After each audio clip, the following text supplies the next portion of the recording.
We're picking up where we left off. A lot of times it's good to put people in real-time scenarios where they can learn a little bit more about their business. Hey, where'd you get these grandpa shoes from? Man, these are some New Balances. I seen that. Them new grandpa New Balances. Fort Worth Running Company. Hey, shout out to Fort Worth Running Company. I don't know if you're in Fort Worth. Stop by, get your pair of shoes. I've never been there, but if he's got them on, they must be good. That being said, I don't really have a dog that's super bad. Like we was just thinking like, okay, who's really not gonna listen? Again, I don't want perfect dogs for me, but my dogs will sit here and assist, especially the big ones, for 2 minutes if I needed to, as long as I got what they want. So I'd be like, none of them are like awful. They're not awful. And as you see, they're not running off. Bam, bam, charge. If I go over to the other side of the fence, he'll come on the other side of the fence. So this is not going to be the best case scenario. But it's about communication because they can all be better. So I know that last week or a couple weeks ago, we worked on his down a little bit again. He knows how to sit to a degree, but not excessively. And then Jemarcus is trying to learn how to be better at his communication skills with the dog. So Stan's going to teach Jemarcus how to keep his dog safe. Go ahead, chastise him. Put him on a leash. What questions do you have, sir? So my question is, if I just bought that guy, once again, you know, what purpose does it serve? What problem am I trying to solve with my dog if I'm buying that guy? Keep your dog safe. Keep my dog safe. Okay. So keep my dog safe. What is the foundation of that? Engagement. I mean, does the dog want to be with you? If the dog wants to be with you, the likelihood that it's going to run off and go somewhere else is very low. Okay. And so what do I got to do to keep my dog engaged so my dog doesn't run off? Or more importantly, if he does run off, I want him to come back. Have something that they value. Okay. So have something that value, and what could that be? Treats? What are we working with? Treats, balls, tugs, love and affection, all the above. There you go. So walk me through that process. So you said engagement is that step. Is that step one to this process? Finding whatever their trigger is. Okay. So in this case, I just got a brand new puppy. You know, I just want him to listen. I want him to come back. I want him to be with me. I don't want him running off. You know, like I said, if the door opens, I don't want what's step one in the process. If I get a brand new puppy and I just want him to be engaged, I want him to listen. I'd have them on a leash, and again, something that they value. So hot dogs, cheese, treats, dog food, whatever they're going to value, and then they have to know that it comes through and from you. Okay. And then from there, so then what do I do next? Okay, we're talking about engagement. So then what's step one to building engagement? Find something he likes. Okay, so we already highlighted that, but what's next after that? So we're building onto this. What's next? What do I do next? Okay, he likes treats. What do I do after that? All right, show him you got it. Okay. Bam, bam. Do I give it to him? Okay, there we go. And now what do I do? So what question are you asking? I'm asking you. I'm asking you about the purpose of your guide, right? And you're telling to keep a dog safe. And then, okay, how do we do that? You say we build engagement. So I'm trying to understand, okay, I'm building engagement, but what's the purpose of me building engagement? What am I doing? Walk me through building the engagement process. So you have to be interesting for the dog. So again, if you go that way, he should want to follow you because he knows you got something for him. Gotcha. So you want to put me in different scenarios that are going to create. Is that what you're trying to say?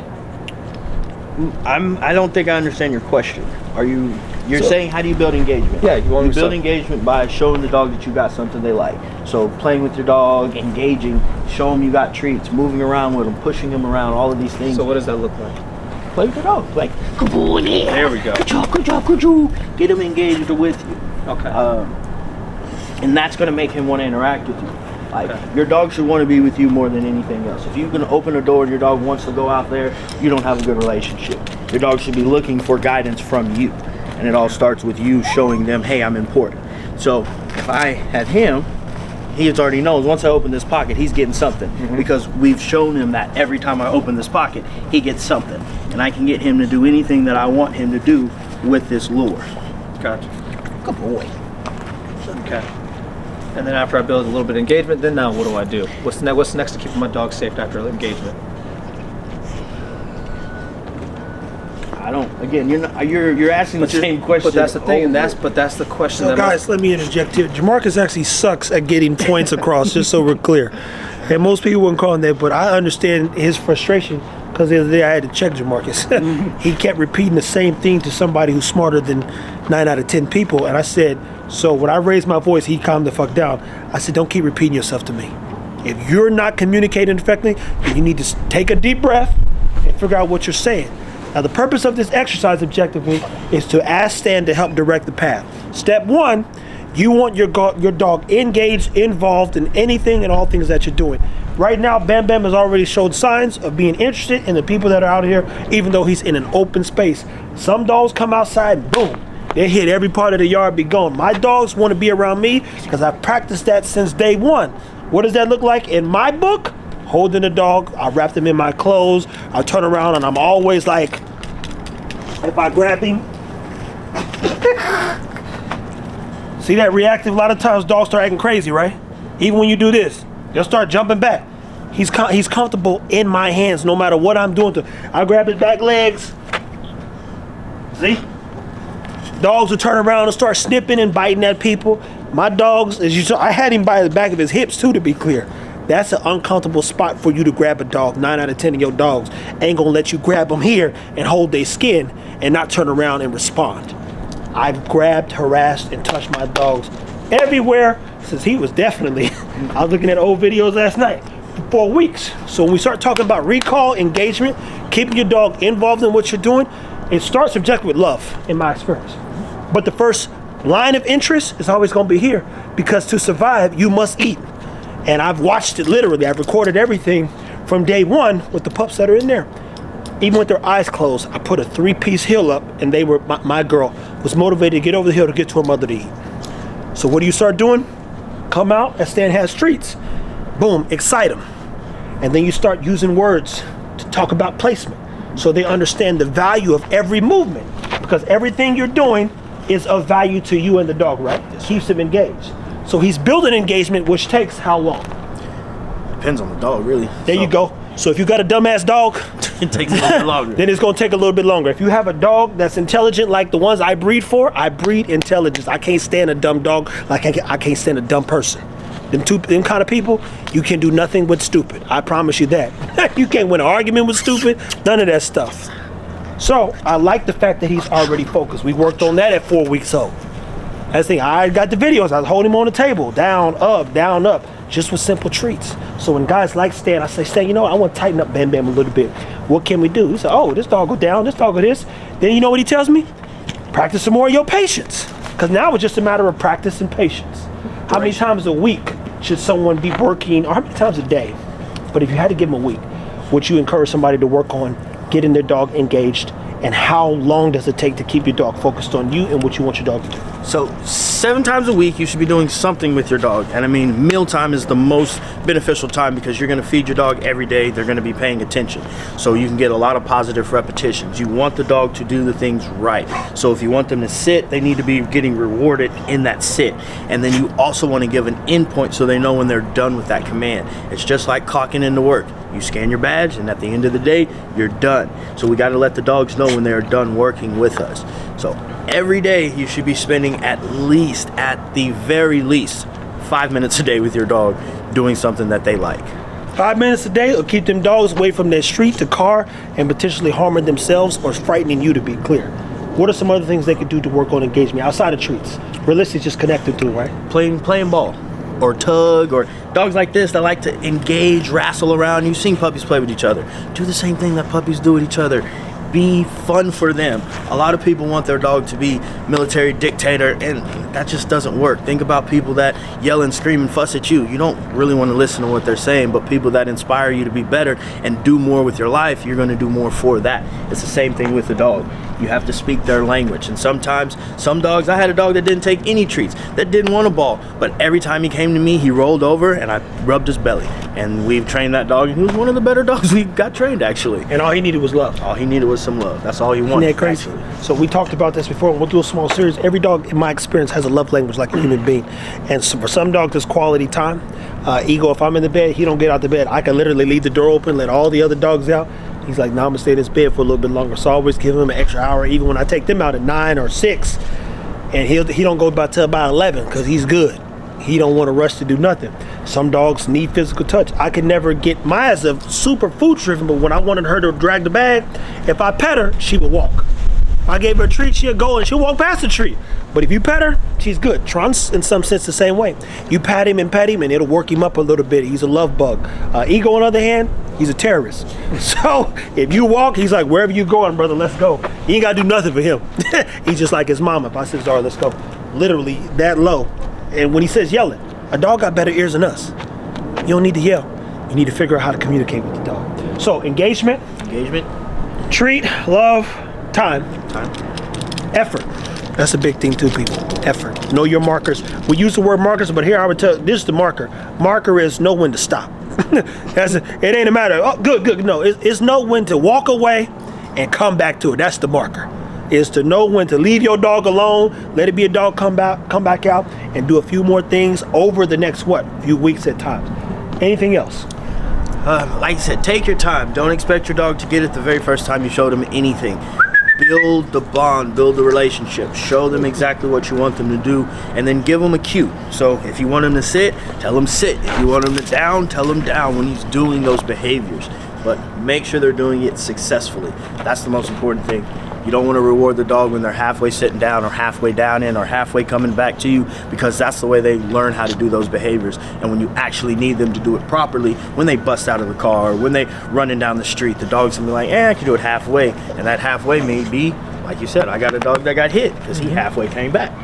So it's either all or nothing when you're dealing with a dog, and make sure you're clear about it. And like you said, stop when they are ahead, when they're doing it right. Do not try to get one more. Yeah, it's one of those things where, hey, I'm about to go out on a win. Maybe just one more time. $40,000 gone. 40,000. You just like 40,000 because you was trying to test your luck. Boy, you already proved you was lucky. You better stop it. you better stop. Luck, like anything in life, has business, and remember, even work does. LeBron James, I use him as an example. Jordan and any of the best of them play the whole game, but even they need a little break every now and then. They can go back out and perform, and even imagine having to play another game back to back at that level. They wouldn't be the same person. And gonna be another 40 and 20. Ali believed at one point he could take on George Foreman and Joe Frazier at the same time. He said, I think I'd do about 30 rounds, about 12 apiece. 15 would be a little too much. But if I get to about a 22 round, have him get in the ring right after that. He said, I think I could do it both. Then I'll go down as the greatest fighter of all times. It never happened. That boy that got slept dealing with George Foreman and Joe Frazier at the same time. Well, you better sit down somewhere. But neither here nor there, people. Look, life is a process, and progress is the most important component of moving the needle forward. My job is to effectively manage growth and everybody. And communication oftentimes, most of y'all think y'all telling somebody, ask somebody, and you're like, nah. I'd be like, repeat that. What are you asking? Do you know what you're asking? Because I understand context. And when somebody puts things together exactly wrong, they expect you to get it. And I know how to make it make sense. Are you asking this? Yeah, that's what I meant. Yeah, that's what I thought. And no. That'll be my next answer, is just no. So we're going to continue to have Stan work on his skills. He's got a buddy of his. Next episode, you'll see some training there. Jemarcus, what are some things you think you could have asked better communicationally? Because you're like chastising him, but you're not giving him any direction. If you show up to the part where I liked was giving them direction, and I'm like, as far in this case, I sort of gave more context. For instance, like why people buy guides is because they want to be guided, right? So my point in doing this was like, okay, what next? What next? I need to be guided down this path because I don't know what to do with my dog, right? In a sense, kind of playing dumb. But yeah, me kind of repeating, I didn't give much context into the scenario, which is why you were still sitting there with a confused look, and I also was just like sitting here asking the same question over and over and over again. From a customer standpoint, when somebody does come, they're coming because they got to solve a problem. Exactly. If you're at Walmart in the return section, you had a problem with a product, you want to return it. Anything specific to dog, you call a dog trainer because you potentially have a behavioral issue, and he's going to help you work through impulses when you don't give people context. Mm-hmm. And I think that's my thing with the guide, is everything is so specific. I'm trying to generalize it in such a broad thing, and you can't. He's going to do a recall guide. The whole purpose of recall is to keep your dog safe. So it's a safety guide to making sure you and your dogs can communicate effectively.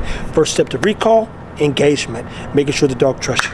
I'm here to solve business problems. That's what I do best. Yeah. There should be no confusion. It's a recall guide. And he actually outlined literally the context of what your guide can be in this already. No, one guide at a time. So break them into one guide at a time. Nobody's going to look past about 3 unless you're doing what we're doing. I get the videos of all them using our recipes and nutrition because they've spent a lot of money, and switching one little thing can solve all of their health issues in regards to their dogs and going to that vet for 420. Literally, I just got a message and someone reached out and said, hey, I spent this much, and the doctor wanted me to sign something where if they had to resuscitate my dog or do mouth to mouth, they wanted me to know that they was gonna charge me extra $300 for that. So you got $420 you got to pay for this, and then $300 if the dog needs mouth-to-mouth resuscitation. You go, that ain't the move this morning. It's 1:17 and like 9 o'clock there per se. It's just too much going on with these vets, man. It's a robbery, to say the least, and you still don't even know what's wrong. Yeah. You say, well, what's actually wrong with my dog? What can I do to prevent this? It's just not the move. So less is more. And the more you can be effective, the more sales it'll get. If you do everything in one thing, a complete guide comes later. Right now, like the dog, you have to build interest in your community. You've got to build interest. What we've done is we built a lot of interest, which gives us the opportunity to say, what are the things we need to focus on to grow? Because if we do everything, we get nowhere. Education, nutrition. The education's rooted in nutrition and training. Those two things. Once I get outside of those, we get distracted and the business fails, to say the least.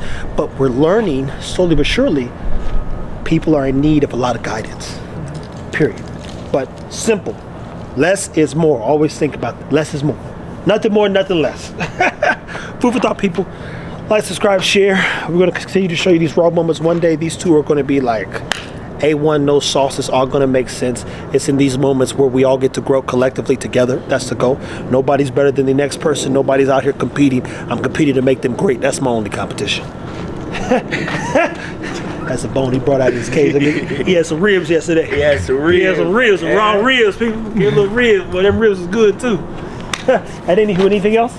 Hey, nah, that's food for thought. Stay tuned. Take care of your dogs, people.